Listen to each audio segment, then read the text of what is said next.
January 11th, and we're back playing some more Modern. We're playing Izzet Prowess with a couple of copies of Grapeshot in the main deck. This is something we were talking a little bit about after our foray into the Green-Red Storm deck. Should Prowess just be playing some number of Grapeshot? So, that's what I'm doing some playtesting. I've been liking I've been liking the card Grapeshot a lot. The numbers have been changing a lot as well. My very first league, I think I just jammed 4 just to kind of get a feel for the card, and I think that 4 is too many for sure. I think that you want to play 2 or 3. I think that I should say this actually. I think like the first copy is very good. I think the first copy is very, very good. I think the second copy is almost definitely worth it, and I think you probably don't want the third. So I think even if you're if you're lower on the card than I am, maybe like I think you should. I really encourage you to play the first copy if you're playing Breach Prowess. The card is just so capable of winning you games that you'd have no business winning otherwise. And beyond that, you can set it up to be like very often like minimum 3 damage dealt as you choose, and like more often than like 4 or 5. So I was trying at first like just 12 creatures, no Sprite Dragons, but I feel like you need I think you need at least 2 of the 2-mana threats to have a creature in your opening hand a bit more often. I'm only playing 3 copies of Mutagenic Growth because we're only playing 14 creatures. Usually I just always snap off 4, but because we're a little bit lower in creature count, that was a cut there. We're also playing the full 4 copies of Underworld Breach. Previously in Prowess decks, I've preferred to play just 3 copies, but the more I play Prowess, the more I think that Breach is just like the best card in the deck. The best card in the deck, and is something you want to draw every single game, and is sometimes a card you're okay drawing multiple copies of. So we're playing the full 4. Another piece of tech I think is really good. I don't see too many Prowess lists adopting this, but Sanctifier and Vec is really hard to beat, and I'm a big fan of the white splash. You only need 1 Sacred Foundry because you're already playing 10 fetch lands. One Sacred Foundry to splash Portable Hold now over Prismatic Ending. We're playing Prismatic Ending before. I think Portable Hold is just better. Like, you almost exclusively want this card for Sanctifier and Vec decks, and like Yawgmoth and Hammer, and Portable Hole is just better in those matchups where it's a 1-mana answer, 2-mana permanent instead of 2-mana answer, 2-mana permanent. You basically never answer something 3+ mana. The fact that this can deal with Wall of Roots and String Root Geist for 1 mana against Yawgmoth is pretty real. I guess and sometimes you may X equals 3 Prismatic Ending, but I think Portable Hole is a lot better than Prismatic Ending in this deck sideboard for what you want to use the card for. I'm trying to think if there's any other big points to hit on. I don't think so. Other than I've definitely been liking the deck, just like other Prowess shells. There's a lot of ways you can build the deck, and I don't feel like this is definitely the slam dunk 75 forever, but I think this is a good direction to go. I will say I know that like the most Prowess players are just playing Light Up the Stage over Manamorphose. I have kind of 2 points over that. One, especially with Breach, Manamorphose is just, like, in my opinion, mandatory. And Light Up the Stage is kind of awkward with Underworld Breach, where if you flip a Breach, like, it's pretty often that you, like, or if you flip it on, like, turn 2, the Breach is, like, a pretty bad card to flip. And you contrast that with Expressive Iteration, where you get to put the Breach in your hand and then set up for a later turn. Now, obviously, you play Iteration in both, but I really am anti-Light Up the Stage. Reyes, 27 months, okay, thank you. Welcome back. Oh, I also wanted to show this off. We have some Aspiring Spike fan art. This is from Bob Gollum, Gadget Gamer, who has drawn a Acerak in the dark pool. Just chilling in the dark pool. I think this is pretty fun. Stocks, 23 months. Thank you. Welcome back. Okay, so my opponent has gone Forest, Suspend, Crashing Footfalls. I think I'm going to get Basic Mountain. I usually try to fetch as aggressively as possible. Just to get that graveyard full for a future Underworld Breach.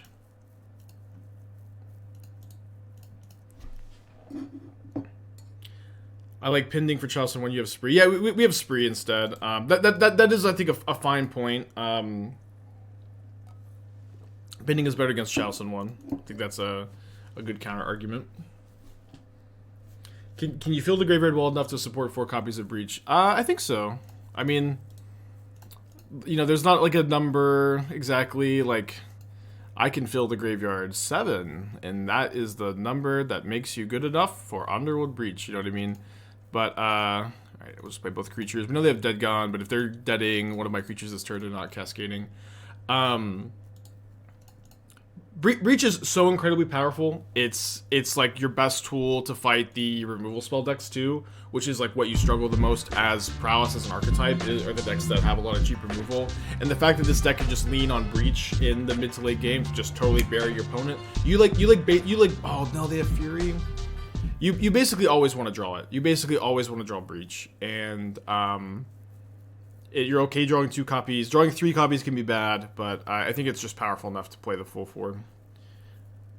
How do you feel about ripping the main of control right now? I'm starting to like those kind of effects more and more, to be honest. Let's see, this is 2 counters left. I'm gonna, of course, assume that my opponent's pretty likely to. Or just iteration here. Pretty likely to cast a Violent Outburst. Alright, let's put the Lava Dart in my hand, and then just cast the Soul-Scar Mage. Is there any reason to play something in the vein of Jeskai Murktide right a while ago? Like right at the beginning of Image 2. 4 Bolt, Snap, 4 Bolt. Oh, no Violent Outburst is great. 4 Fire Ice. So what I liked about that deck at the time is, like, it just took modern players so long to adjust to the card Murktide Regent. It was, like, just ridiculous, but there was a really long time where modern players just couldn't, like, they just weren't playing removal spells that answered Murktide. And so that's why at the time I liked leaning into a control deck that used Murktide Regent as its finisher, because just nobody was ready for it. That changed, and it's just very difficult to do that now. And, like, for the most part, I think, like, most of those lists would end up being worse than, like, more traditional Murktide lists. Eternity, 11 months, thank you. What's up? It's me, your friend, Aspiring Spike. So they are getting in some footfalls coming down next turn. Petty theft, okay. Well, let's go ahead and just well, you know what? Maybe best to replay the Soul-Scar Mage. No, I think I need to get this dart value.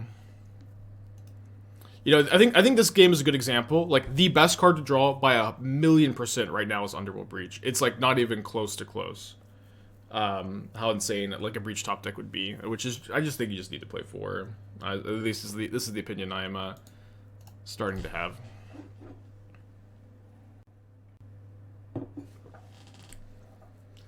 Did you decide for Sprite Dragon versus Iconoclast? Did I test both? Yeah, I mean, I've played plenty of both in the deck. So, like, one thing is, it is super marginal. It is like one of the most marginal deck building decisions I've like ever seen. I think Sprite Dragon versus Iconoclast. It is just not a particularly polarized decision. They're very, very close. What Iconoclast makes you better against the removal spell decks. So so Iconoclast is better against Scam and Breach. Sprite Dragon is in control. Sprite Dragon is probably better against every single other deck. But the thing is that. All right, so we're gonna go Lightning Bolt, Lava Dart, Lava Dart. Despite it being better against, you know, again, literally every other deck, it's like, it's not like, Iconoclast is not like significantly worse. What are they targeting? They're targeting the Soul-Scar Mage. Okay, that's totally fine. It's not significantly worse, and it is, let me let this Bolt resolve first. And it's just very, very close. But the reasons I like Sprite Dragon over Iconoclast in this specific version is that in this specific version we have the full 4 copies of Underworld Breach, so that we're a lot more able to fight against the removal spells than the versions with just 3 copies, and I don't think you need the Iconoclast as much. And with Grapeshot, I think you want to have the Sprite Dragons to kind of complement those like really aggressive burn plans. So it does depend. I'm not saying Iconoclast is just out of the deck forever, but I think in this version, Sprite Dragon over Iconoclast makes a lot of sense. We're only playing 2 copies. Why not Dart first? It won't matter. It won't matter, so why Dart first?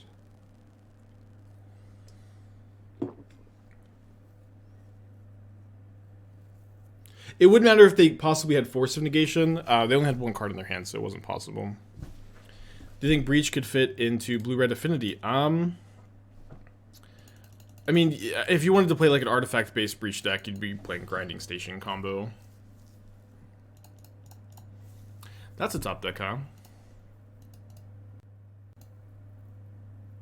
Question was if it didn't matter. Yeah, I mean, if the answer is it doesn't matter, then, you know, it doesn't matter, you know what I mean? Alright, Breach time. Very insightful commentary, huh? Really need the White for Hole. Yeah, Sanctifier in Vec is just like a complete nightmare card. And this is so you have 10 fetch lands, so it costs you almost nothing to splash white. The splash is incredibly easy, and this is the best way to do it, in my opinion.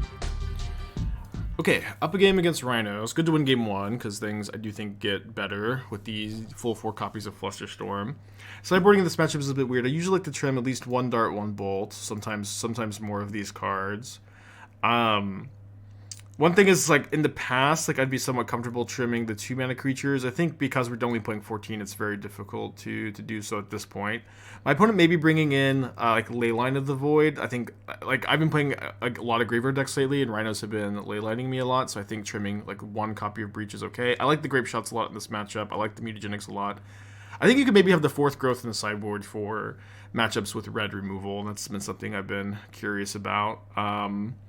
Can cut the 4th Bauble, can cut the... I think I want to leave 6 burn spells in. Well, I guess we have the Grapeshots too. That makes the numbers a little weird. Alright, let's cut the 3rd Bolt because we have the Grapeshots. Still hammering out the sideboard plans. Yeah, get Portable Hole for mostly Sanctifier and Vac, but you can bring it in a couple other spots. Wilhelm, 7 months. I'm enjoying Modern. It's kind of in a weird spot at the moment, as it has been for a while. The metagame feels... I'm going to turn on the light. I was liking the... I was liking just like my window light earlier, and no longer feeling it. I'm definitely enjoying myself. It is kind of a weird format to get a read on at the moment, is I guess what I'm trying to say. There's a lot going on. It's very dynamic, I feel. Do you prefer pinning to hole? What's the advantage in your opinion? I like that endings could hit Chalices along sprees. Well, you just don't need to side in 6 cards for Chalice. Like, I almost never bring in more than 3. So like these are your anti-Chalice cards. I like what matchup do you want both Prismatic Ending and like 3 copies of Shattering Spree? Because you could just bring in these against blue-white control. Maybe Prismatic Ending is marginally better, but like it should be also like somewhat obvious. Like Portable Hole is just like more mana efficient in a deck that like really cares about mana efficiency. You know what I mean?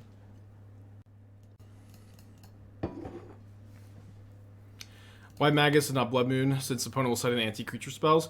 Well, the idea is that because you're playing Prowess, your opponent's anti-creature spells are really taxed. And, like, Magus attacking for 2 is really relevant, and it does still dodge Beseiju from Tron and Titan. Yeah, Replicate for Spree gets around Chalice. In fact, Replicate is, like Shattering Spree is better against, like, blue-white control, against at least for like specifically Chalice, because it can get around counter magic as well, which is pretty important. Dispute, interesting. Yeah, Magus is mostly for Titan, and they'll usually have like 2 or 3 Dismembers and like 3 Beseijus, so it's kind of a wash. But like the tiebreaker is kind of that like Magus attacks for 2, and Beseijus would only really have 1 target in the Blood Moon, but this would have 2. Okay, I think I'm going to get another Steam Vents, and I'm going to cast my Channeler before my iteration, which may seem unintuitive, but I know my opponent has Mystical Dispute, so I'm thinking that they're just very likely to just dispute the Channeler anyways, and if that's the case, I'd want to get the Surveil. White Portable Hole of Ending, so I guess everybody's coming to the stream. right after I finish explaining, and then asking why portable hold. I don't know. It's like I've just gone over it like back to back full times, but it's more mana efficient against Sanctifier deck, and that's the main thing you want the card for.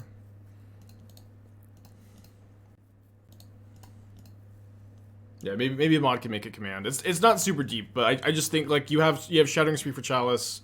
Portable Hole is more mana efficient. You really and now like all of a sudden I think Portable Hole is like a good sideboard card against Yawgmoth, where like Prismatic Ending was kind of medium. Yeah, maybe a mod can make a command. It's just funny, like I do the whole thing, then someone goes, so why Portable Hole of Ending? I do the whole thing again, then immediately after. Why the Chase of Sprite Dragon are kind of class. So again, we've gone over this, but I think that's a good question to go over again too. So it's twofold. Because we're playing the full 4 copies of Underworld Breach, I no longer feel like we need that the insulation against removal spells as much. So like I've said this a lot, but the main reason for, in my mind, that I was liking the Iconoclast over Sprite Dragon, okay, let's go hand bottom exile. Can I undo? Yeah, maybe I want to go hand Grapeshot, bottom this exile Manamorphose, because I'm gonna cast the Manamorphose. I'm not gonna be able to hold the Flusterstorm up this turn.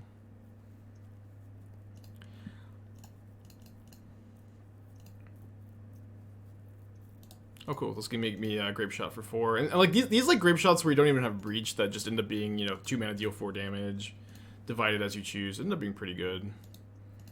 Snap keeping that on top.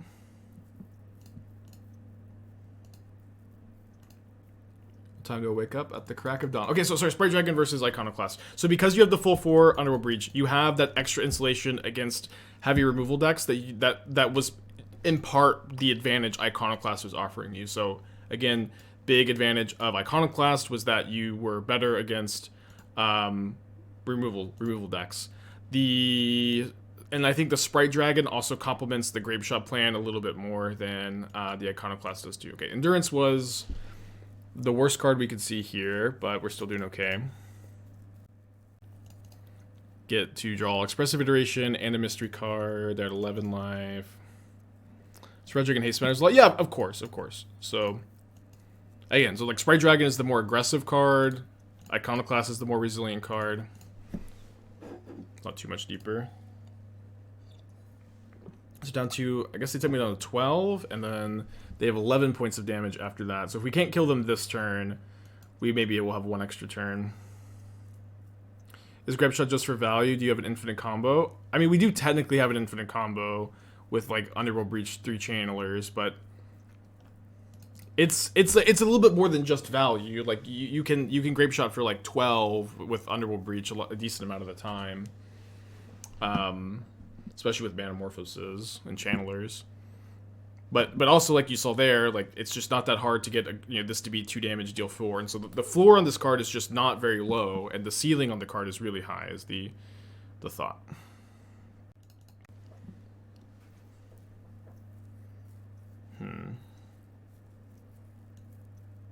So obviously the Breach would have been sick before this Endurance happened. I was really hoping that this would be a pile that helped my Breach. It's not going to be, unfortunately. So I think I'm just going to go play Swiftspear, pass, and then like go block Mutagenic Growth, Flusterstorm up.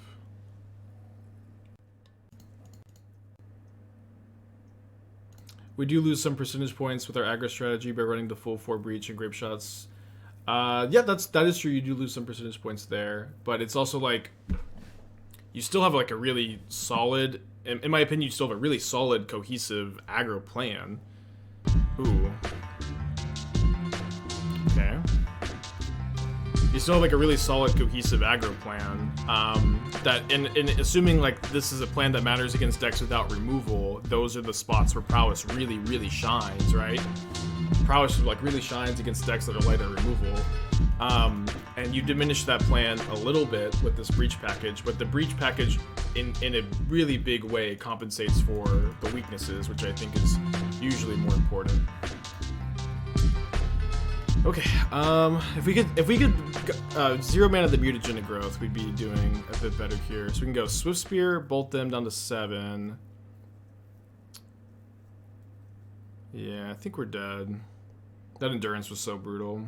They have deck tech for Hug. If you post a link in the chat, I can take a look. No one of invasive surgery. I've been preferring Flusterstorm in this version. You can play you can play like 3-1. It doesn't matter a ton. Alright, let's go to game 3.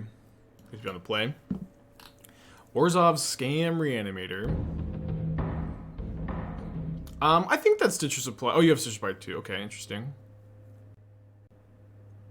So I think that if you are trying to like mill over Archon of Cruelty, or if that's a big part of your deck's game plan, you need to play 4. Like you're much less likely to mill over an Archon of Cruelty if you only play 3. You just have to play the full 4. I know you also have Unmarked Grave, but like your Gnawing Vermins and Stitcher Suppliers become much worse without that ability. Gnawing Vermin is also again, like much worse than okay, that's a pretty good hand. Gnawing Vermin is much worse than Supplier, where it only mills 2 cards. Supplier mills 6. It mills 1/3 the cards of Supplier.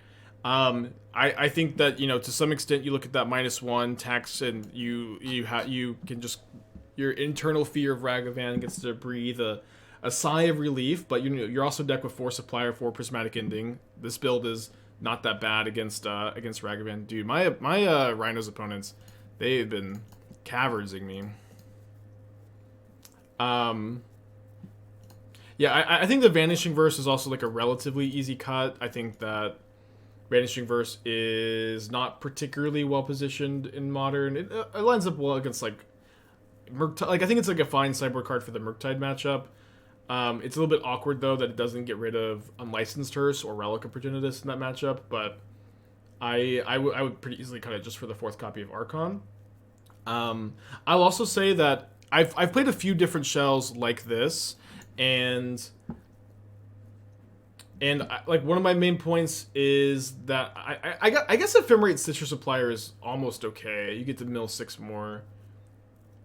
But you need to play an Unburial Rites. You need to play an Unburial Rites for your Unmarked Grave, but also with your Stitcher Suppliers. Like, I feel like you could be playing 2 copies of Unburial Rites really easily, because like that mill over value is very valuable.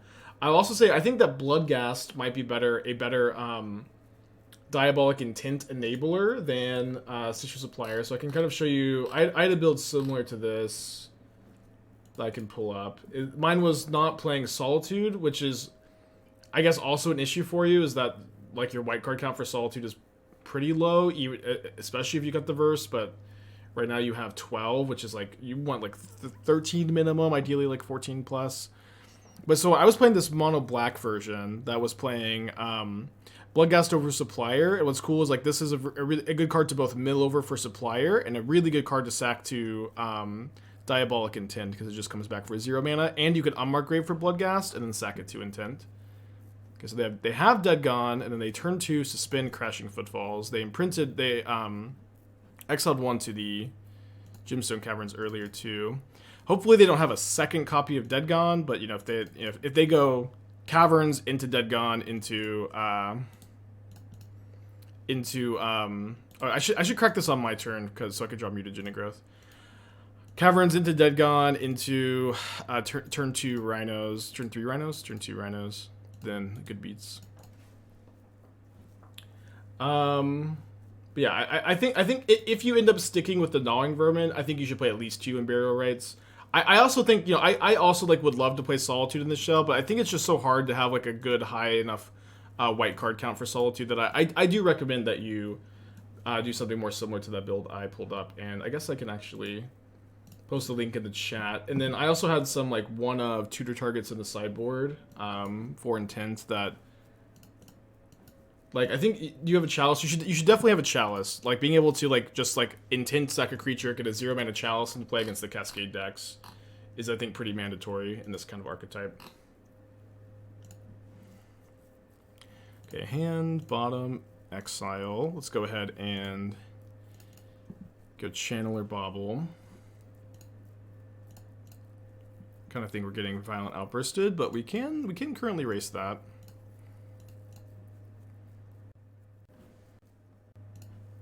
So yeah, you might be able to find some ideas in here. Play around Endurance. Well, yeah, we have the Sprite Dragon as a 4/4.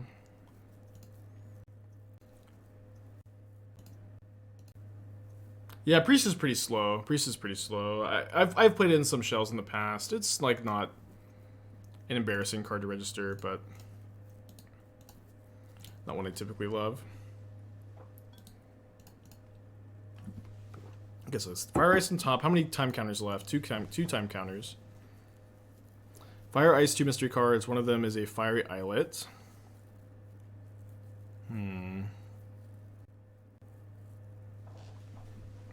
Okay, so let's go cast Sprite Dragon. Then cast Bauble. My opponent will likely fire the dragon, and then we can try to either Manamorphose into another instant and just like totally blow them out with the Surveil also. Or we can Grapeshot for 5. Both lines seem pretty good.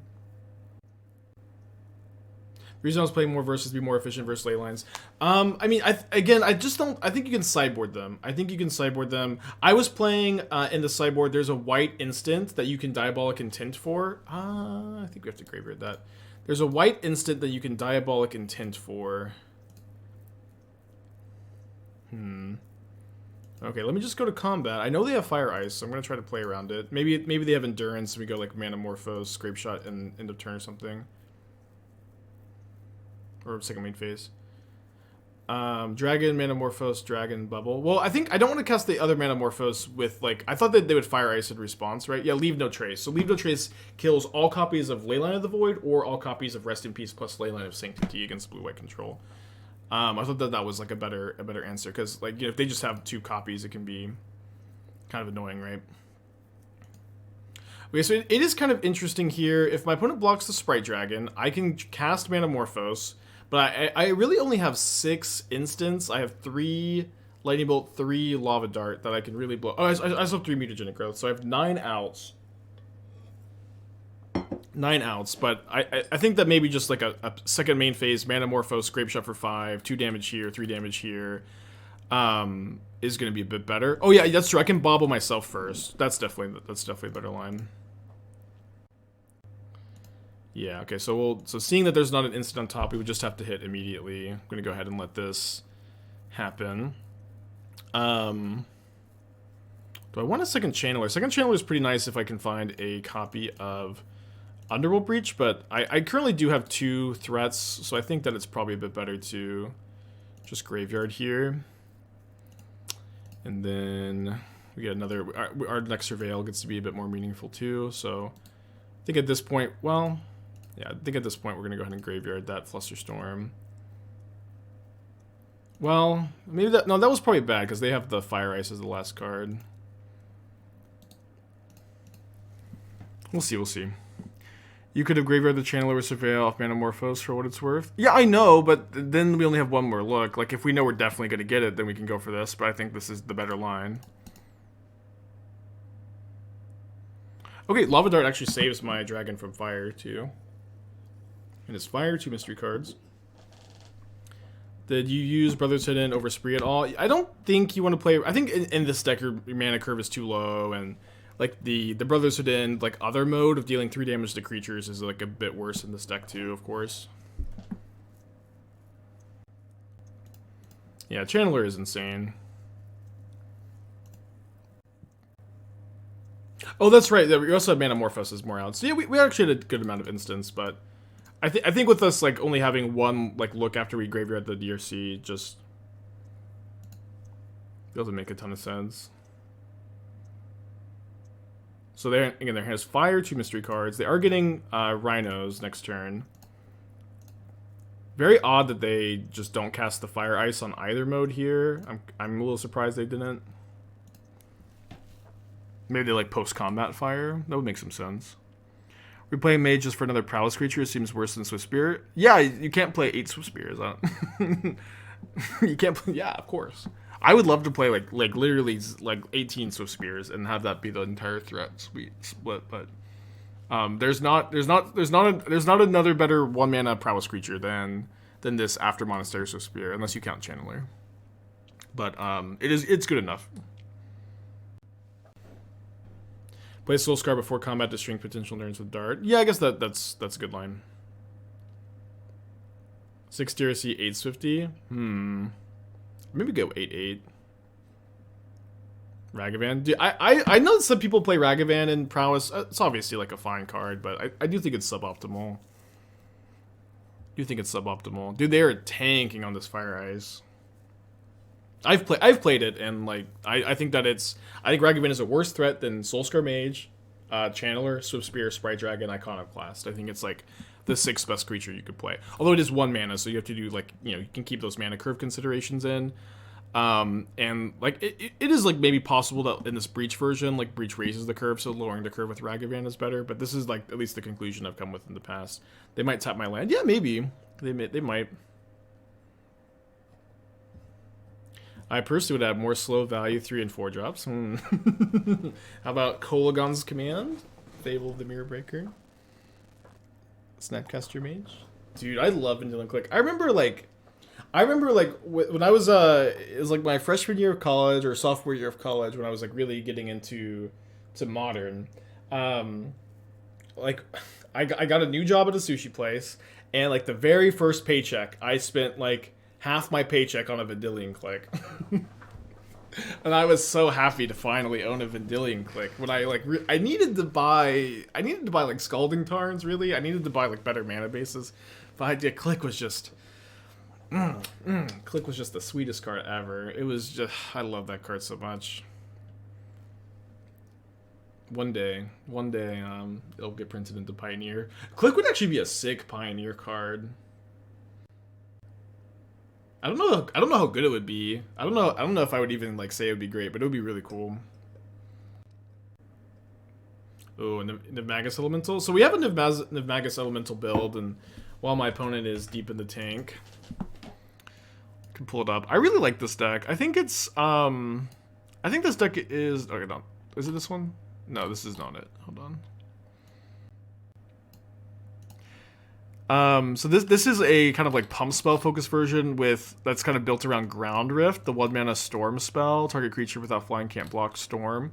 Works really well with Illuminator, Virtuoso, the Connive. If you target it, you get to Connive, Double Striker, Lumimancer, Niv Magus Elemental, and not as good with Swiftspear, but the other 12 threats. Okay, they fire the Sprite Dragon. 1 damage to me, 1 damage to the dragon. So we actually don't even have to, I guess I can crack this fetch before the Surveil. We don't even have to flash back the Dart here, which is nice. Would Snapcaster be too good for Pioneer? I think almost definitely not. I think that it would even like have some tension with Treasure Cruise. Okay, they had 2 fires. Okay, that's fine.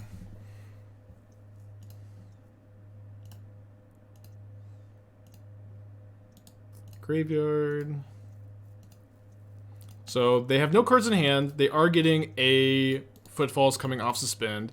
I think with no cards in my hand and me not knowing that my top card is good, and also like a Lightning Bolt being lethal, I'm gonna go ahead and flash back the Dart in my upkeep. I have plenty of lands too. They did another 1 damage. Could we have saved it? No, the Lava Dart in that spot is still on the stack. You can't sacrifice the mountain while it's still on the stack. Okay, they top deck another Charlotte's Agent, so I do need to top deck something here. Underworld Breach, Lightning Bolt. Not Lava Dart, sadly. Does Channeler let me survive? Play Channeler, block here, block here. No, I die. Man, that was a sick top deck by them. Iteration, so 4 more looks. Although Breach no longer does it. Could maybe have kept the Channeler there. I think I just have to try to find a Bolt. Oh, that works. That works. So we can go hand, bottom, exile, Mutagenic Growth, and then we can just go Breach, Growth. I guess we only have the Growth one more time. Cool game. Always cool to play an aggro deck like this with a lot of selection.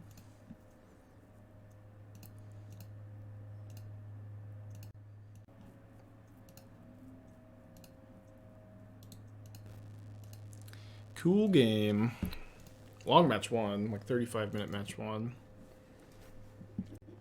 Yeah, I really think the first copy of Grapeshot is really good. If you disagree that the first copy of Grapeshot is good, then you just max out on Sprite Dragon instead. This is an interesting hand. I'm gonna wait on the baubles probably till turn 2, maybe just Grapeshot for 3.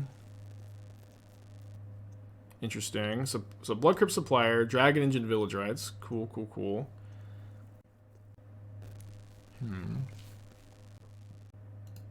Why so much hole in the sideboard? Sanctifier Invec is a nasty card. Yeah, it's a catch Sanctifier Invec for 1 mana. Yeah, I know. We were doing bad with the Storm deck. We just weren't having like the great days. It felt like everybody else was.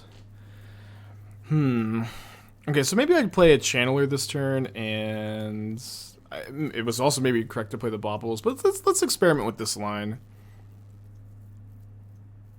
First time tested Grapeshot? No, almost nothing you see on stream is like first time tested on stream. There's exceptions, especially when like the plan A of the day goes wrong, but I've been playing this off stream for a couple days. I really like Grapeshot. Ooh. But the numbers of Grapeshots are to be determined, I think.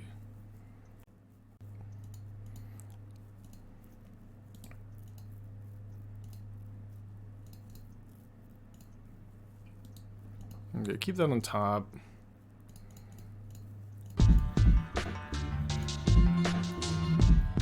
Well, no, sorry, I needed to graveyard that. I need to graveyard it before, because I'm just going to graveyard it anyways for Delirium here.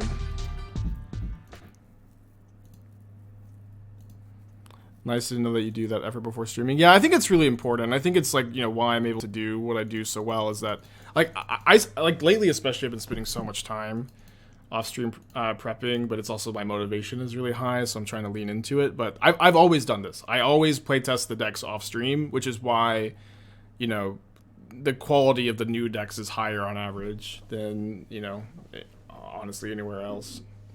Is like it's really hard to put in like that much effort consistently, and I think it's why the stream works this way. And obviously, like, I'm lucky enough to like have the time to do it. You know what I mean? It's not everybody has this luxury. All right, getting skellied again. I played this. Okay, I was actually thinking last night. I maybe want to start playtesting on a different account, because like, it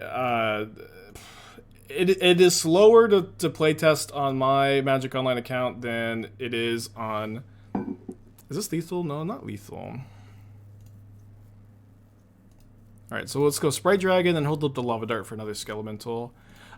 It's slower to playtest on my account than it is on other accounts because people are either like log in to see if I'm streaming, or they're like, hey friends, I'm playing Aspiring Spike, or sometimes hold on. Both them down to 6. Yeah, just try to find a non-creature spell. It just takes a little bit longer to playtest on my account. So, but the problem is also like I would love to get the trophies.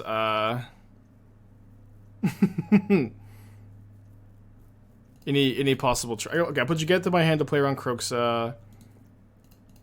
I guess I could leave the Sprite Dragon back to play around Ragavan. We haven't seen a Ragavan yet.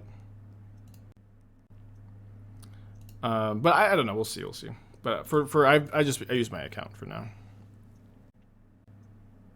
So dead to Epicer, Lightning Bolt, Ragavan, Skelemental. Not Kroxa though. My opponent says no land. That's a good sign.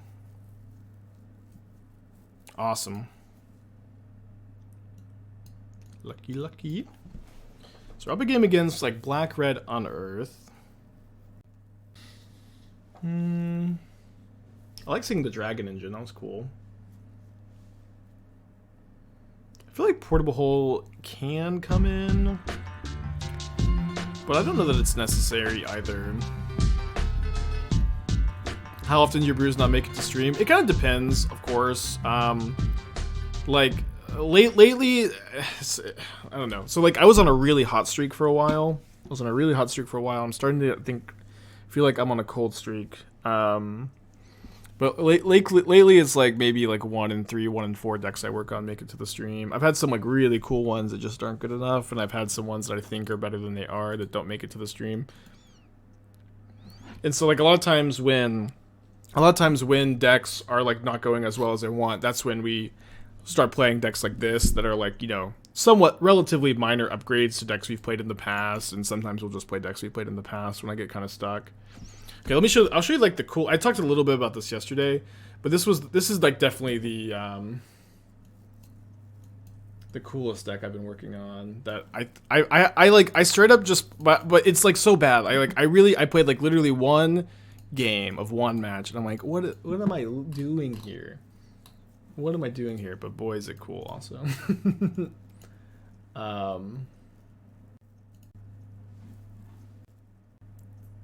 Although I renamed it to make it easier to find, and then I remembered what it was named.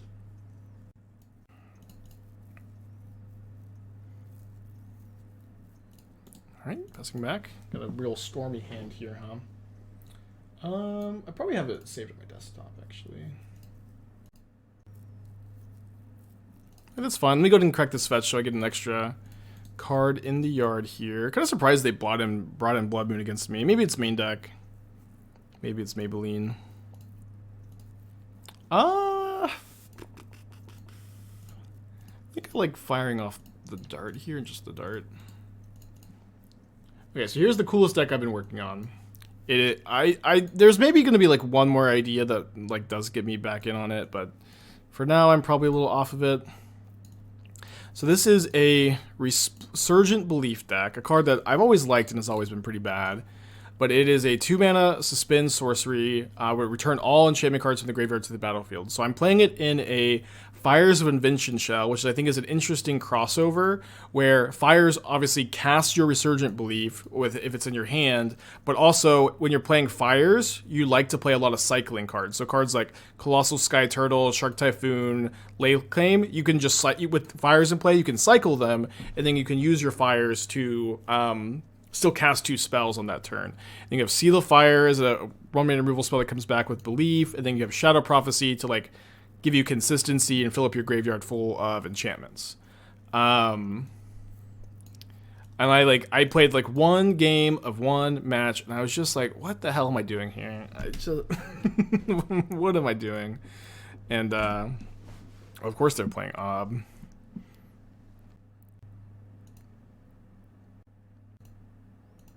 Yeah, just very lost in the sauce, so yeah, unlikely to ever make the stream, but it's cool. You know, sometimes we'll do this. I'll show off a cool list, and then that's kind of the end of that for a while. Yeah, that was a modern deck. You could port like, I mean, Resurgent Belief is not a Pioneer legal card actually. I mean, this just does nothing. I can just ignore it, right? Yeah, you could play Azure. I'm sorry. Let me focus on this game. I think what I'm gonna do is actually just put Jegantha in my hand. Maybe I kill the Ob. They're at 17. Could you be Jeskai for +2/+2 Magecraft? It's kind of awkward that like the mana's a lot worse with real Jeskai as opposed to just Splash or Portable Hole. It's not that bad, but it is doable.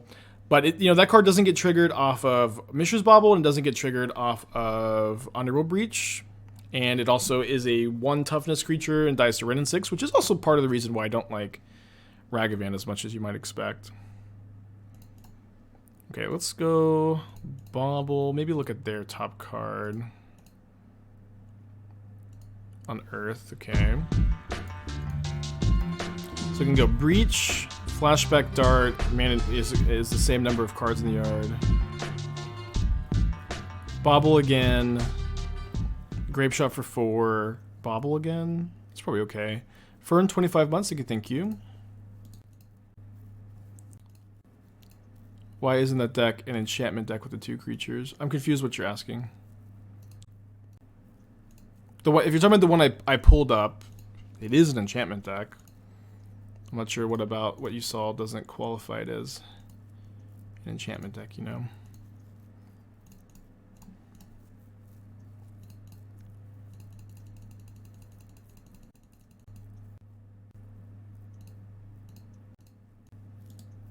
Attack for 7 with the Swiftspear.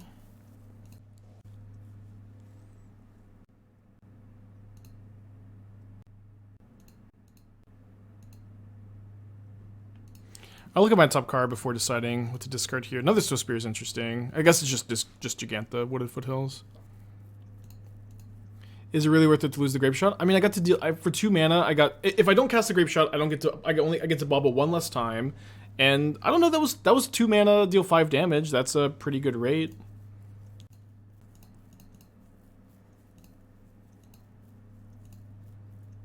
Yeah, I think the moon really, I agree, messed them up. All right, 2-0 on the day. And I'm getting better slowly. I'm making like a lot of dumb mistakes that I need to be less hard on myself on. Where it's like, okay, they're playing Jegantha, like it's just not super realistic for me to expect to not make a bunch of dumb mistakes at my skill level, and the dumb mistakes will eventually go away, and I'm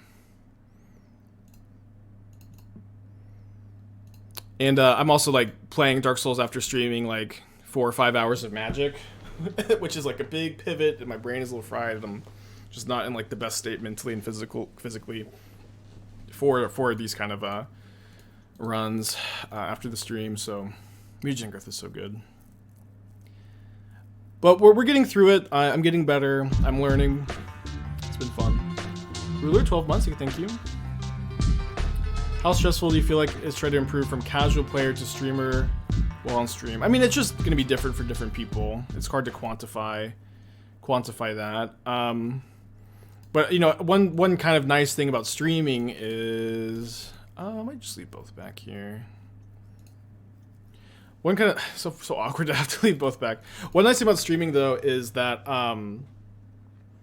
like your stream grows with you, so you're not going to just start off and have you know, and have you know 1,000 people that are here watching you, judging you, whatever. It's going to slowly grow with you, and your ability to like manage your chat and manage your stress level and manage your anxieties, like for me, just grew with as my stream grew, if that makes sense.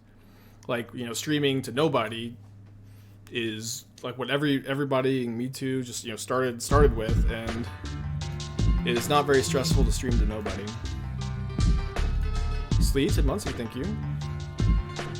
Notice why people don't trade their Agrans, bro. It's will drop. Yeah, for real. for real, especially against the Lava Dart deck.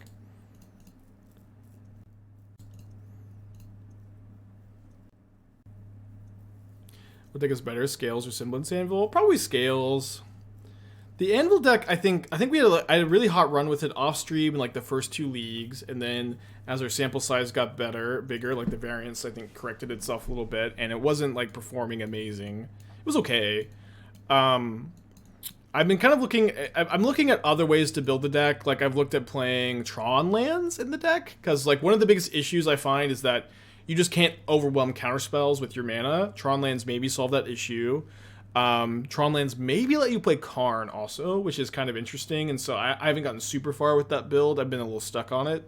I also think you could maybe just play Heartless Summoning. Heartless Summoning plus Cathodian plus Scrap Trawler is kind of interesting. And so I've been kind of looking at that too, and I'm a little stuck as well. All right, yeah, I think I'll bring Portable Hole against Grixis Shadow. Just like actually being able to kill Death Shadow is really, really relevant in this matchup. That being said, most of our deck is really good. I don't think we can cut any creatures. Although Sprite Dragon is our worst creature by a lot. Just like it gets answered by their 1-mana spells so efficiently. Maybe we could just lean on the burn since they are Shadow. We can go like -2 Dragon. Maybe cut a Growth. A lot of Shadow players play a lot more Fatal Pushes and Drowns. I know I don't personally. You got like the 4th Manamorphose. Let's do this. Maybe 4th Bauble is better than 4th Manamorphose cut. I think on the draw, it makes more sense to cut the 4th Manamorphose. Moon says, okay, they probably don't play basics. They definitely play a basic swamp, and they also play Unholy Heat and or Lightning Bolt. They showed us Unholy Heat, so maybe I should keep them the fourth growth. But it just dies to like their 1 mana removal, you know, or 2 mana removal. Alright, good hand. I haven't noticed Makeshift. I actually haven't like trophied in like a week or anything. I'm not 5 away from the lead. The lead is 17 away. It's okay. I'm not, you know, we're out here Acerak comboing. We're having a good time. All right, I do need to find a land, so we're gonna go ahead and shuffle that Soul-Scar Mage away. Then I think we main phase Dark to play around Spell Pierce. Heartless Summonings mean you can't sack Retriever to the grinding station, so your loop ends. Yeah, but you can still... Can't you still loop with Cathodian and Scrap Trawler? And, like, maybe you just... Like, there's also other combos. Like, you can play, at that point, Altar of the Brood or something. Like, it doesn't have to end there. Dude, they have Hearse against this hand! No! Hearse... Okay, we have Portable Hole in the deck. We have Portable Hole in the deck, but, man, is like Hearse lines up so well against our draw.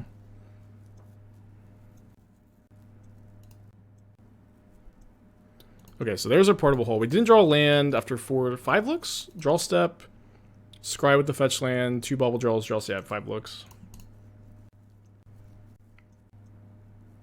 Yeah, never ever bring in Magus to the Moon against Grixis Shadow. They have Lightning Bolt, they have Fatal Push, they have Unholy Heat. They also have play a basic Swamp, but it's just you're gonna spend 3 mana. They're gonna kill it for 1 mana. Don't bring it in. And also, like, you're diluting your deck too when you bring in Magus as prowess. It's not a card that helps your, you know, like, somewhat linear strategy, and that is a real issue as well.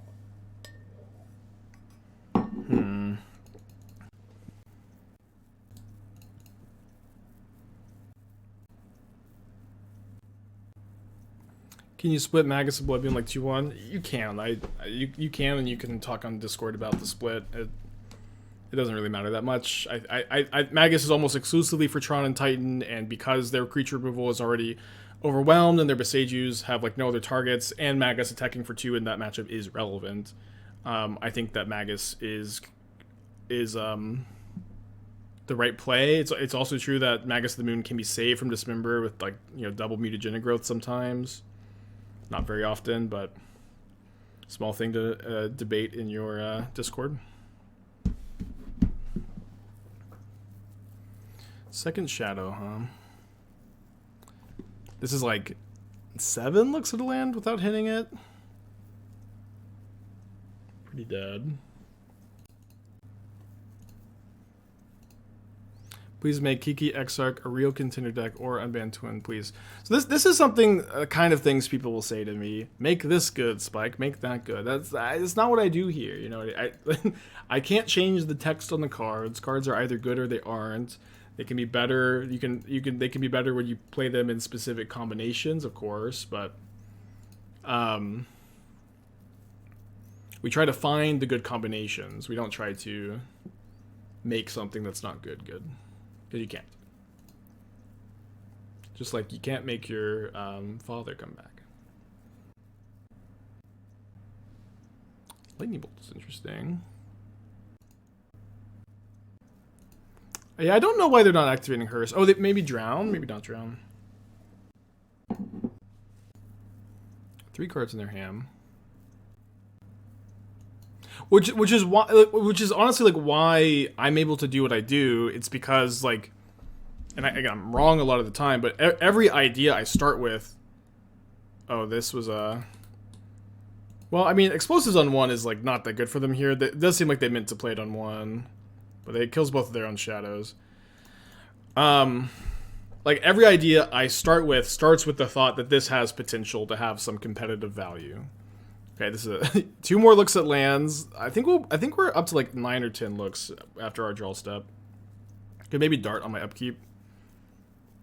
Okay, drew the land finally.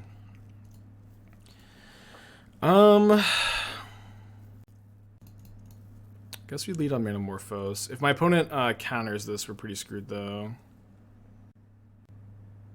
But we can try to play around removal spells instead of counter spells. Maybe we could have just attacked. No, we don't have Delirium.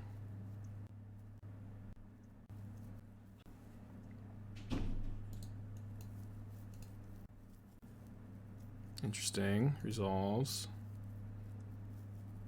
I think I make red. Yeah, I mean, I guess I'm just hoping they have nothing. Like, you know, it did seem like they meant to explosives on one, and it stinks that they didn't. But if they explosives on one, then they're like, you know, oh, they can. Oh, they're Hearse stepped. If they explosives on one here, then they're killing both of their shadows, and it's just like not a game we can realistically expect to play against. So if they're just on like exactly Spell Pierce or nothing, then this is lethal, and if not, we go to game 3. Kind of expected that. Although drowning the Manamorphose was also pretty lethal for them. Okay, I like having the portable holes, knowing that they have Hearse for sure. We just didn't find the second land. It is what it is. I'm gonna go ahead and resubmit. Could maybe want to play the extra Manamorphoses on the play, but I think they have Spell Pierce, and maybe I just don't want to miss my second land again, which is not a great line of thinking, I guess. Alright, let's keep this.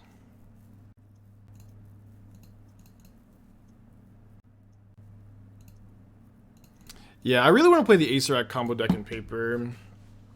Oh, I had an idea for it last night. I can't remember. Hope it wasn't good. Can't have been that good if I can't remember, right? Alright, just attack for 2, pass back. How have 4 Breaches been? I think Breach is like one of the best cards in the deck, and it increases your power level enough that I think you're okay with the diminished consistency. I don't think it's like, it's not something that we're gonna go to war over. If you think 3 Breach is better, then like that's an okay opinion to have, of course. But I just play 4. It's like it's an incredible card in the deck. It makes you so much more resilient. Like in these matchups are the matchups that you need help in. Like against like these, like maybe not specifically Grixis Shadow, but like Murktide and Scam. Like these matchups, like you control, you lose because they remove all your threats and you have nothing. And like Breach is just the best card in the format. At like fighting those strategies while also like synergizing really well in your archetype. And I think you just want to be able to have it as consistently as possible. Would I go to 3 without Grapeshot? No, I think you should. I think you just need to play 4 in all the builds. Like one thing especially is like most Prowess lists are playing 3 Breach, 4 Light at the Stage, 0 Manamorphose, 4 Expressive Iteration. But like when you have 4 Breach, 4 Expressive Iteration, you have so much card advantage, and then the Manamorphoses power up the deck in a really big way, and they also allow you to the Manamorphoses also allow you to like be better, have your Breaches be better, so you can play the full 4 copies. And so I see a lot of people playing less than 4 copies, and that's not something I like that much. Could bolt this end of turn. I think I'll just go ahead and untap. Could just Grapeshot this for 1, keep the bolt up. I think instead I'll bolt this and Jegantha in my hand. I'm going to keep thinning my library, making top deck Breach better. Has Murktide dropped in popularity? I mean, it's just dropped from being like insanely popular to just like normal levels again. But it will always be very popular. Sir, think of the 7 months. Yeah, I've made classic, screw into flood. It's okay. Yeah, but here my opinions on Breach is like, I think your card advantage package needs to be 4 Iteration, 4 Breach, 4 Manamorphose. I feel really strongly about this. I think that the first copy of Grapeshot is really good too. I think that I think that in any of your lists, the first Grapeshot will be worth it. I think that the second copy is good. Obviously, I'm playing 2 today. You don't have to play 2, but I think the second copy is good enough to play, and that's where I'm at the moment. And so like if you're lower on Grapeshot, go up 1 Sprite Dragon. Go up 1 Sprite Dragon, and then you will be happy. But also like if to go up on Sprite. Oh, they Kolaghan's Command. What was the other mode? 2 damage. Wait, it was 2 damage to themselves was the other mode? Huh. I drew another fucking land. Damn it. Also, I also feel really strongly about 17 lands. I think I'm on 17, right? Like 99% sure. I have messed around with some numbers lately, but most prowess lists play 17 or 18. I like to play 17. Well, I'm gonna take it. That the bolt is the last card. Can you please play that janky enchantment deck? Well, I don't know. This is a problem with showing these kind of decks off stream, or that I work on off stream. They're just so bad, but yeah, they are kind of sweet, huh? Second Shadow. I'm gonna have to run particularly well here. That's a start. So 1, 2, 3. So Grapeshot is, this is 8 damage. Although, is it better to play, I guess it's better to play Soul-Scar Mage, right, than the Bauble, because I can have 2 blockers. Lava Dart, Storm Count 4, 5 off the Soul-Scar Mage, 6 off the Grapeshot, 2 damage from the Dart. And again, this is what's really nice about... Oh, I also have the mana from Jegantha if I wanted it. I guess it's not relevant. But this is definitely what is nice about Grapeshot is, like, even without Breach, it is, like, a lot of damage for 2 mana a lot of the time. Last card, Spell Pierce. Yeah, if they have Spell Pierce as the last card, they still have the top deck. Oh, no, Spell Pierce does nothing here. They have to fetch Shock to Spell Pierce. We win. Or even if they don't play Basic Island, but even if they did, it doesn't matter. Nice also, like, to win this game despite being, like, pretty mana flooded. Maybe my opponent helped me a little bit by, like, dealing themselves 2 damage instead of returning their channeler. Yeah, we have the Jegantha mana anyways. It's true. Although you can't, no, this doesn't pay for Spell Pierce, actually. Although we could tap, yeah, it wouldn't actually work for Spell Pierce. Oh, it would if we got Bauble instead of Mage them. Okay, we're 3 now. Close hand. We only have 2 looks at our second land. Probably get a mulligan. Like the problem is, like, we have, like, a 1-lander with 3 2-drops. Like, if we had just 1 extra 1-drop, I think it's probably much easier to keep. We can keep this one. I think I'll probably put back the dart.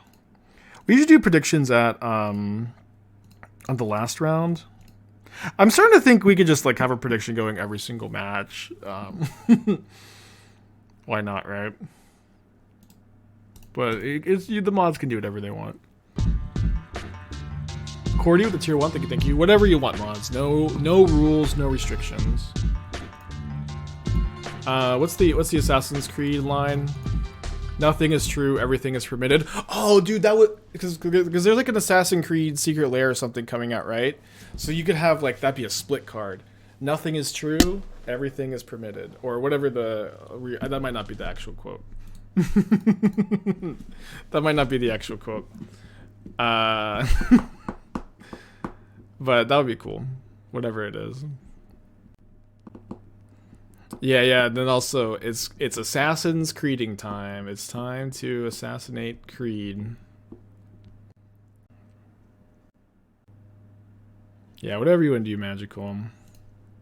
Whatever you feel is best management of the predictions. Who made the Everett command? My freaking 6th grade elementary school substitute teacher. When I was in the 6th grade, I had a substitute teacher calling roll. My real name is Everett Mohan, and the substitute teacher called out on the roll, E-fart moron. E-fart moron. And I've told this a few times. It was years before I met Esther, but I went on a date with a girl from my high school, years after this, and like, we're, like, going to wherever we're going, and she goes, "Do you remember that substitute teacher called you E-fart?"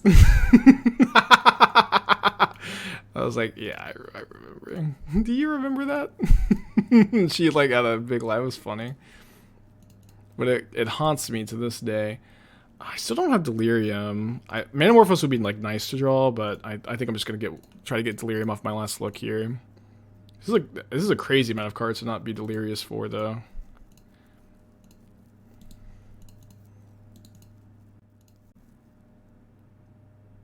Down to 10.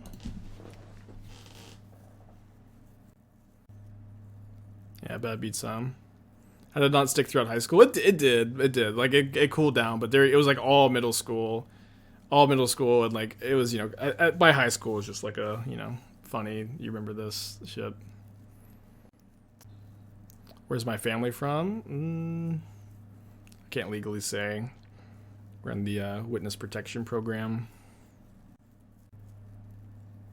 Yeah, Sprite Dragon definitely much better against Titan than Iconoclast.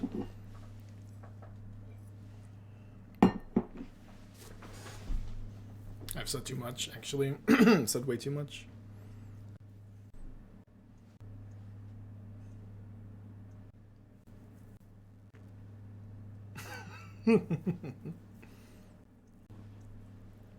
Usually period hard 4 growth, Y3. So because I'm down on creatures, so usually I play 16 creatures with 4 growths, and I like that a lot, but because... Ooh, they missed their attack. Alright, second misclick from opponent today. I don't know how relevant it is, honestly. Okay, it's pretty relevant. It's pretty relevant. Oh no, it's pretty relevant, huh? Okay, so we're gonna... Iteration, looking either for Bauble for Delirium or Mutagenic Growth, just to kill him. Or just surveil a creature into the yard for lethal. I don't know how much it matters. Maybe they had like Bajuka Bog. Alright, GG.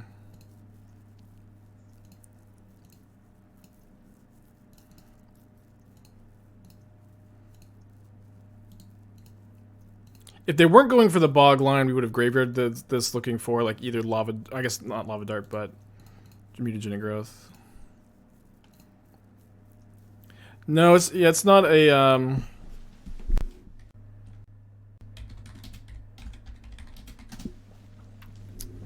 they were gonna kill me this turn. I wasn't dead. I don't know, like if they have bog in the main deck, the game is different.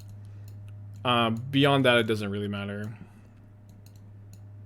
Okay, gonna bring in the Maguses. They go to died. I would have go to 1. I can't cast Iteration. Was it really 1? They can't double strike. No, they can't double strike, right? They don't have 2 amulets. Alright, so this is a matchup where I do think you want to go down on the breach plan, especially with us like bringing in the Maguses. The Maguses are kind of awkward, the breaches. Maybe just go down to 2. Are you feeling we're in a combo heavier meta? Is that why Sprite Dragon? A little bit, yes, but it's also like, because you're playing the full 4 breaches now, I don't think that you need the insulation against removal decks that Iconoclast offers. That's the difference between Iconoclast and Dragon. It makes you better against like Scam and Control and Murktide. But 4 breach, you're good. I just think you're good. You won't win every single time, but the Grapeshots are also like great against Control. You just hold them forever, and then like it's just so hard for them to beat. But I think with the full 4 breaches with this build, like you are just like very insulated against the removal is the idea. And then so the Sprite Dragons are more aggressive, and I think they complement the Grapeshots better. Alright, like this hand enough to keep. Maybe a little slow in the draw, we'll see. My opponent's on a mold of 6. We consider our favorite bird lawyer. So we played, this was like a while ago, but this is a version I liked a lot and I want to return to. Too many. At one point I was like, I'm gonna do it. I'm gonna really standardize my deck name so it's easy for me to navigate, but then I just never fucking did. Higher Esther.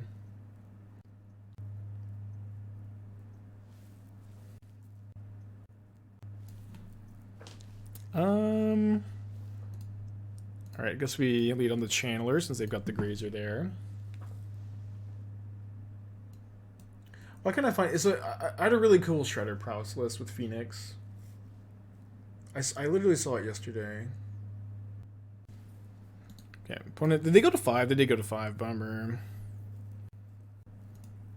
I think we want to... maybe I should have fetched on turn 1 to thin a bit more.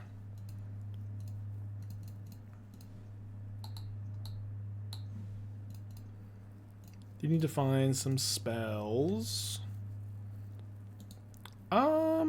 Not that one. It wouldn't be too bad, but I think we can do... a bit better. Zeus is probably not great on their mold of 5 here.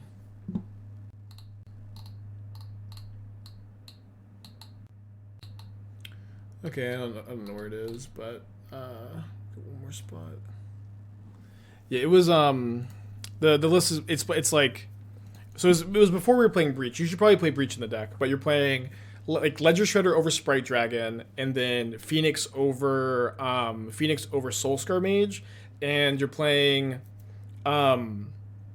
Faithless Salvaging to both trigger Prowess twice and give you card advantage when you're hellbent, but also discard your Phoenixes and give you a critical mass of spells for Phoenixes too.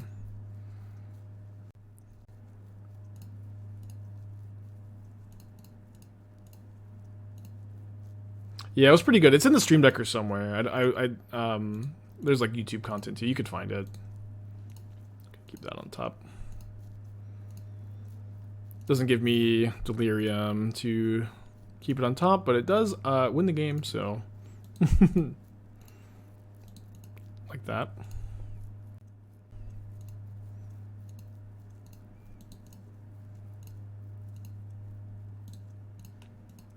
Recubing later today? Probably not. Probably not. We'll see. Mental health was restored by cube yesterday, and don't know if we need a cube today. Is there a way to merge this Breach Prowess version and the Ground Rift version? I think like it would be probably not too much more complicated than playing some number of Breach in the Ground Rift variant, but I like the thought. I'm into it, so maybe. Yeah, we'll be Dark Soulsing today. I want to finish this limited hit run today, so we have to do Sif, Bed of Chaos, 4 Kings, and then Gwyn, which is four Kings and Sif and Gwyn are like my hardest fights. Maybe like an embarrassing amount of deaths today, but it's practice we need to get done, and I also haven't like shown. I don't think I've shown 4 Kings or Bed of Chaos or Gwyn on stream yet. No, we did Nido yesterday. So yeah. So on Monday we went through Ornstein and Smo.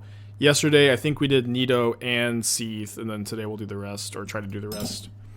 Esther's brother is staying with us for a few days. He's in town. Let's get a trophy prediction going. Just after a little bit of a downtime. Hand's great. I've played a lot of Founding the Third Path in Modern. I haven't tried it in specifically Prowess. My biggest issue with Founding is like it's worse than Breach. They have some synergy together, I guess, but it is like a worse card than Breach for the most part, and it doesn't play that well with Iteration because it can be kind of weird to like turn 2 Founding and then cast Iteration off the Founding and not be able to get a land. Like Iteration is really a turn 3 card, Founding is a turn 2 card. And it's awkward to play Founding with 2 mana sorceries that you don't want to play on turn 2. It's not that big a deal, but that's kind of the issues I've been finding. Okay, so Bloodstained Mire, Ragavan, Magus. Could be Scam, could just be like, I guess not mono red, or not likely mono red. Let's go ahead and cast the Manamorphose. I think we're making red here. I'm just gonna keep that on top. Could graveyard it for Delirium, but I could also get Delirium here, and this definitely seems like the kind of matchup that I'm going to want all my iterations. We can just wait one more turn. I'm going to keep the Lightning Bolt on top too. Do you like Manamorphose more than Light of the Stage and Blue Proud Shells? Well, I mean, I think this is kind of clear. Obviously, I'm playing Manamorphose. I'm not playing Light of the Stage. I honestly hate Light of the Stage, though.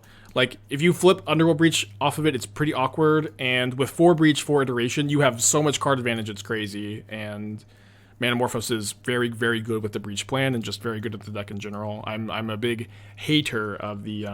like, in Iteration, you just get... Like, this is a good example. You just get to put the Breach into your hand in this spot, and set up for a turn instead of like not that you would always play Iteration, but like just like saying Light of the Stage is much worse than Iteration, and Breach is your other card advantage spell. So that's my opinion. And the Manamorphoses are so good with the Breaches. They're so good with the Breaches. I think it's either Breach or Light of the Stage, not both. Most lists right now are playing Breach because Breach is broken, but a lot of lists are playing Light Up the Stage over Manamorphose, which I just think is silly, to be honest. I think we have a kill here. Should be a kill. The Hatred kill. So, oh, especially with the triple dart in the yard. Yeah, we could deal a ton of damage. You think Breach is bannable? I didn't. My answer is, I don't know.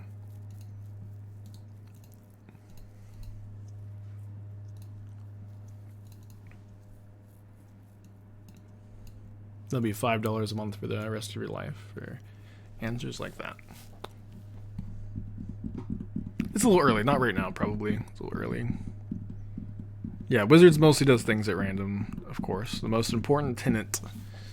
Wizards mostly does things at random.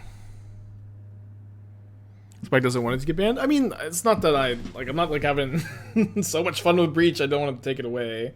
I just don't know if it should be banned. Like one thing is, Breach is like both underplayed and underrespected in sideboards. Like Grinding Station combo. You know, like people were still freaking playing Flame Rift in their sideboards instead of Pithing Needle, which is like Pithing Needle also answers Rid and 6, but Pithing Needle also answers Breach combo and Yawgmoth. Like Needle is like incredibly underplayed, but also Needle doesn't stop these Breach decks. So like, is Graveyard Hate just underplayed? It's tricky, and like also like Beseiju and Haywire Might are really good against Breach. There's like a lot of counterplay to it. Breach is also like an incredibly broken card. Breach is one of the worst. Underworld Breach is like one of the worst designed cards in Magic of all time. Like it's, I think Underworld Breach is probably like top 5 worst Magic designs. Just like how like they could have put many more safety valves on it, and it's just like so obviously abusable and like not a card that impacts standard, only a card that just breaks older formats or does nothing. And here, Leyline of the Void is really good against us. It's designed to be busted. Yeah, I mean, yeah, I think designing to be busted is not good design. I like drawing Sprite Dragon.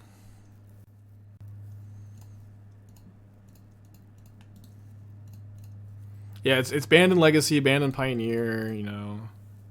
And amazing in Vintage. Wait, why are they're playing? This is actually kind of weird, right? Like, yeah, it's underplayed in Modern. I think I'll just play the Mage, but the like Leyline of the Void is weird in Scam because you have like 4 Voidwalkers.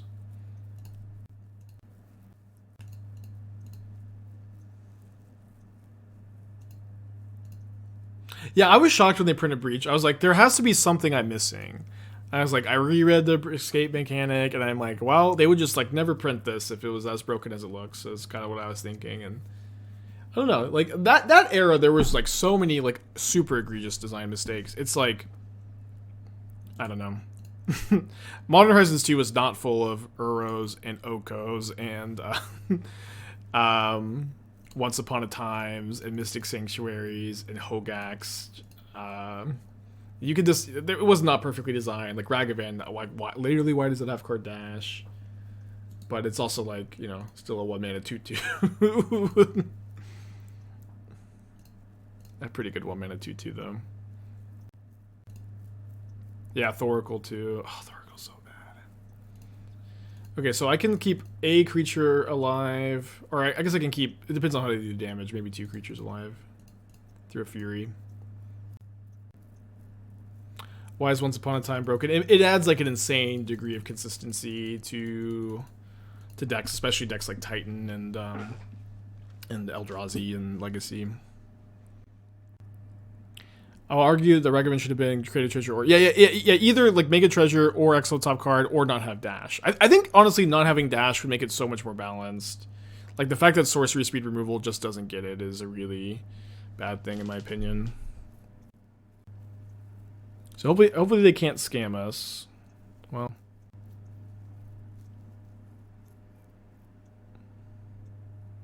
so is there any point to yeah, just bolt this. Okay, yeah, they stacked their triggers wrong. So I just get to bolt the Fury and then save both of Both of my prowess creatures. Okay, they just have another one. Expertly baited, huh?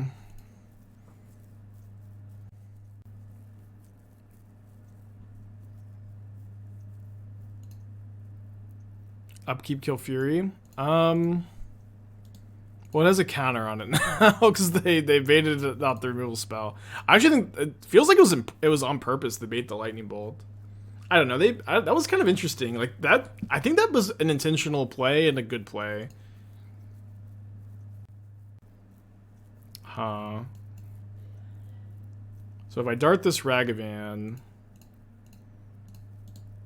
I either have to kill my opponent next turn, or find another red removal spell, or make the Sprite Dragon a 5/5. Making the dragons a 5/5 is like doable enough. I don't hate darting there, but okay. So yeah, I guess now I'll just go Soul-Scar Mage and then block and then bolt the Fury, shrinking it and winning the combat. Bolt plus dart to upkeep, kill Fury. I mean, there's a leyline, so I can't flash back the dart. I also don't know why we're doing that in our upkeep with no creatures in play. Starman, 11 months, thank you. Glad you liked the stream. Welcome back.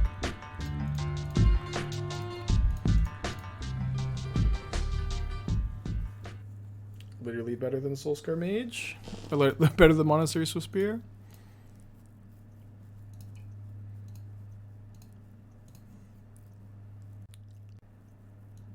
Pulled them down to 8. I think I'm just playing my second mage, just trying to play around removal here. I guess I could have done it second main phase. I guess if they had removal, they would have used it earlier. But if they don't have removal, they're also going to die. Fruitfly, 30 months. Thank you. We have 5 points of burn in our hand. They're at 5. Have lethal. I know you don't hear me talking about how I'm playing around removal. I know I have lethal. They have 2 cards in their hand, a 5 open mana, and their Rakdos deck. I'm trying to, maximize my resources. Again, they probably would have cast it earlier. It would have been fine, but you don't hear me talking about how I'm playing around removal. Alright, trophy first league on the day, though. Been pretty good after Monday, Tuesday being, like, just days of pain and suffering. And we opened some freaking good chests. Force of Will, Archon of Cruelty.